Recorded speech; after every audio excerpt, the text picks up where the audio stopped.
life, real news. This is today's TMJ4 with Bill Taylor, Ann Valentine, and the night team. We were here 10 minutes and the place was busted. How are we supposed to know it was illegal? Police say it's the most arrests ever made in one night in Milwaukee, and it happened at an all-night dance. Good evening, everyone. There were nearly 1,000 young people inside when police charged in last night. And it's not over. Some of those taken into custody are still being processed at the Police Administration Building tonight. The young people were at a rave. The dances have been a hot trend on the East and West Coast. And now they've come to Milwaukee. As Owen May reports, police are concerned because they say they're unregulated and unsafe.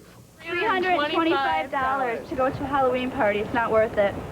It was a fright night party these young people, ravers as many call themselves, will be remembering for a long, long time. 900 ravers were issued citations for $325. Surely something to rave about. The offense? Aiding and abetting the consumption of alcohol in an unlicensed public setting.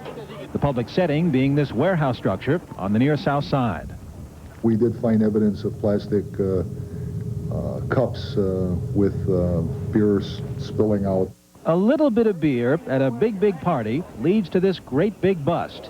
At first blush, it seems a little far-fetched. We didn't know that this was any sort of something illegal. We were invited to a dance party. We showed up.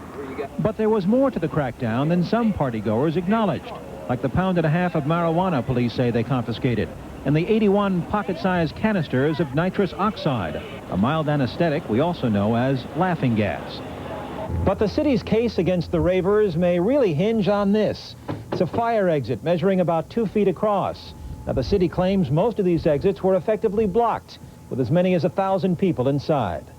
And had there been a fire at the exit point, those individuals would not have been able to get out.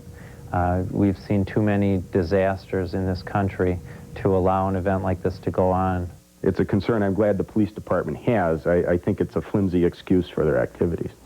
Attorney Pete Musanti, a former police officer, his 22-year-old daughter Melissa was among those arrested last night. She and he feel the party was well policed by its own security, and that alcohol and drugs were, in theory at least, forbidden. And as for panic in the event of a fire... Yes, but I've also heard of cases when people have panicked in situations like last night when the cops came in with their guns drawn.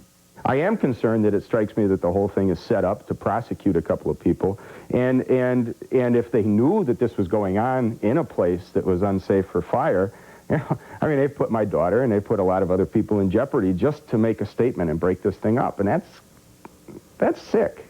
Musanti says he'll be in court with his daughter as she fights that $325 citation, and they just may have company. For the night team, Owen May, today's TMJ4.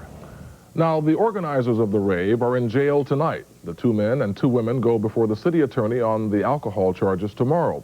There could also be criminal charges in connection with the discovery of drugs on the premises.